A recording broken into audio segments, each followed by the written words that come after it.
मोक्ष अंतिम भाग. सावित्रीबाई शून्यात नजर लावून बसल्या होत्या. राव गेल्यापासून त्यांनी अन्नपाण्याचा त्याग केला होता. ती रावांना घेऊन गेली. आता आमची वेळ भरली. भीती वाटते हो तिची. आपल्याच बोलण्याने बाई दचकून उठल्या. आम्ही चुकलो पंत. तुम्ही मात्र आमच्या चुका पोटात घालत आलात. आमचा अहंकार, संपत्तीचा हव्यास जिथे तिथे आडाला. केवळ आमच्यामुळे या वाड्याची शान गेली, रया गेली.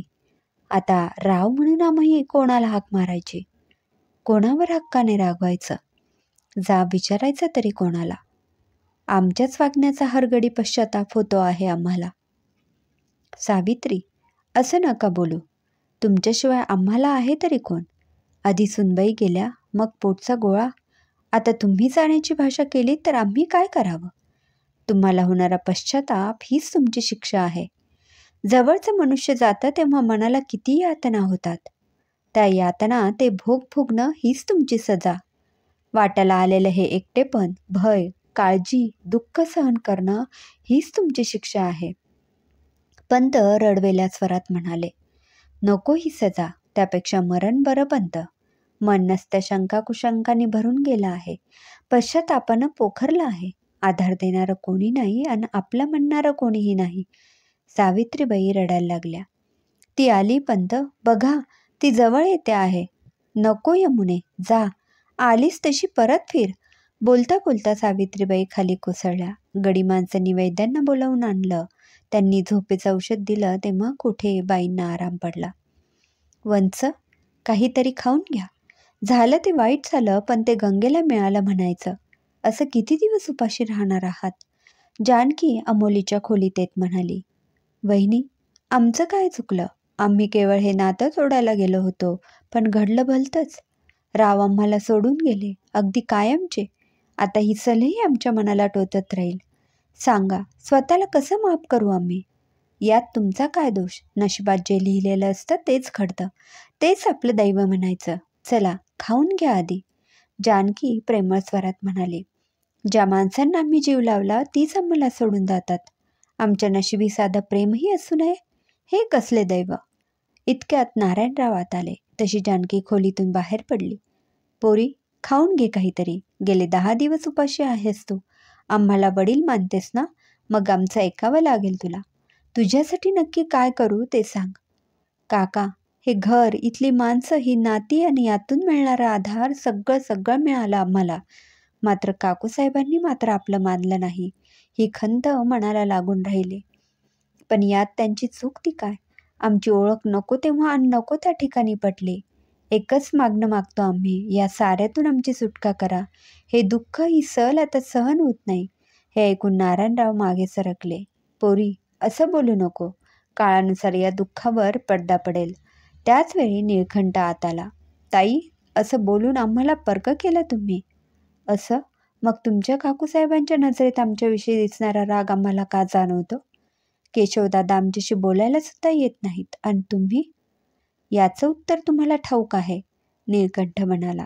त्याने समजूत घालून देखील ती जेवली नाही. नारायणराव लक्ष्मीबाईंना सांगून थकले होते. पोर चुकली आहे, तिला माफ करून पदरात घ्या. आता आपणच आहोत तिचा आधार. पण त्या काही ऐकायचं नाव घेत नव्हत्या.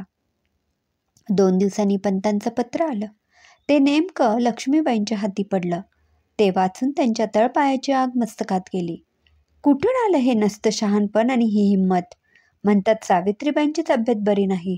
अमोलीला इकडे पाठवून द्या. कुठल्या हक्काने पाठवायची तिला? ते काही नाही. आम्ही योग्य काय ते उत्तर धाडू. लक्ष्मीबाई तिरीमिरीत कधी नव्हे ते अमोलीच्या खोलीत आल्या. पाहतात तर ती पलंगावर निपचित पडली होती. पोरी, कोण? तिचा क्षीण आवाज ऐकून लक्ष्मीबाईंना गहिवरून आलं. त्या तिच्या डोक्यावरून हात फिरवत राहिल्या. अनोळखी स्पर्श जाणवल्याने अमोली उठून बसली. तुम्ही आणि इथं? लक्ष्मीबाईंना पाहून तिला मोठा धक्का बसला. हो, काय अवस्था करून घेतलीस स्वतःची? 2 घास खाऊन घे. बघ, पंतांचं पत्र आलं आहे. काय म्हणतात ते? सावित्रीबाईंची तब्येत ठीक नाही. आम्ही अमोलीला रावांची पत्नी म्हणून स्वीकारतो आहोत. तिला इकडे पाठवून द्या. आम्हाला ठाऊक आहे, ही पंतांची नव्हे तर सावित्रीबाईंची कल्पना आहे. आता यांना आधार हवा आहे. माणसं जोडून ठेवली असती तर ही वेळच आली नसती. मात्र आम्ही लगोलाग पत्र धाडून देऊ हे कदापि शक्य नाही म्हणून. तू नको काळजी करू. लक्ष्मीबाईंच्या तोंडून हे बोल ऐकून अमोलीला काय बोलावं सुचेना. अशी काय पाहतेस? जे घडायचं होतं ते घडून गेलं. त्याची शिक्षा सर्वांनीच भोगली. पण झालं गेलं विसरून जाऊ आणि नव्याने जीवनाची सुरुवात करू. तुझ्या रूपाने आम्हाला एक लेक मिळाली असं समजू आम्ही. तुझ्यासाठी आमच्या पोटात माया होती, पण रागही तितकाच होता. आज मायेने रागावर मात केली म्हणायची. इतका वेळ दाराआड उभी असलेली जानकी जेवणाचं पान घेऊन आत आली. वंस, थोडं जेवून घ्या. आईसाहेबांचा आग्रह मोडू नका. काही झालं तरी घरची लक्ष्मी आहेत त्या. हे ऐकून लक्ष्मीबाई काहीशा लाजल्या. आई मानतेस ना आम्हाला? मग आज जेवावं लागेल. नाहीतर वैद्यांना बोलावून औषध घ्यावे लागतील हा. त्यांनी एक घास घेऊन अमोलीला भरवला. तिने आनंदाने तो खाल्ला देखील. अमोलीच्या चेहऱ्यावर अमाप समाधान होतं. पण मनाला लक्ष्मीबाईंचं वागणं खरं की खोटं हेच समजत नव्हतं. मनात शंका आणू नको पोरी. आम्ही तुला मनापासून स्वीकारलं आहे. तू इथेच राहशील आमच्याजवळ. हे घर, ही सारी माणसं तुझीच आहेत. आमच्या 2 लेकरांना बहीण मिळाली असं समजू आम्ही. जे भोग होते ते सरले असं समजायचं. लक्ष्मीबाई अमोलीचा चेहरा निरखत म्हणाल्या. पाहता पाहता अमोलीच्या डोळ्यातून आनंदाश्रू वाहू लागले. आई म्हणत ती लक्ष्मीबाईंना बिलगली आणि त्यांच्या मायेचा हात तिच्या पाठीवरून फिरू लागला. तसे दरवाजात उभे असलेल्या नारायणरावांना आपले अश्रू अनावर झाले. त्यांनी ते मुक्तपणे वाहू दिले. पाठोपाठ उभे असणारे केशव आणि निळकंठ भरल्या डोळ्यांनी हा सोहळा पाहत होते. मोक्ष म्हणजे नक्की काय? तो मरणानंतरच मिळतो का? तर नाही. अपराधीपणाच्या, भयाच्या, चिंतेच्या, तसंच आपलं अस्तित्व कोणीतरी नाकारत होतं या भावनेतून होणारी सुटका म्हणजेही मोक्ष नाही का? आणि आपल्याला कोणीतरी मनापासून स्वीकारलं आहे ही भावना त्याही पलीकडे जाऊन एक निराळाच आनंद देत असते. अमोलीच्या मनात हा विचार आल्यावाचून राहिला नाही. तिला रावांची आठवण झाली. आपण त्यांना स्वीकारलं असतं तर ते आज हयात असते. मात्र त्यांच्या कुटुंबात आमचा स्वीकार झाला नसता. आभाळ गच्च दाटून आलं होतं. कोणत्याही क्षणी पाऊस कोसळेल अशी स्थिती होती. मधूनच चमकणाऱ्या विजांचा कडकडाट ऐकून अमोली लक्ष्मीबाईंच्या कुशीत विसावली. त्यांची ऊब तिला कितीतरी वेळे जाणवत होती.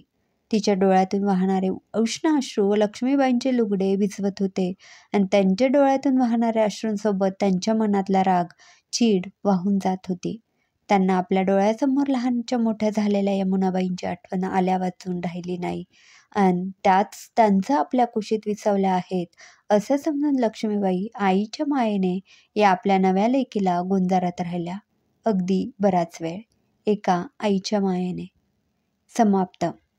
लेखिका सायली धनंजय जोशी. श्रोते हो, कशी वाटली ही कथा कमेंटमध्ये नक्की कळवा. पुन्हा भेटूया एका नवीन कथेत. धन्यवाद.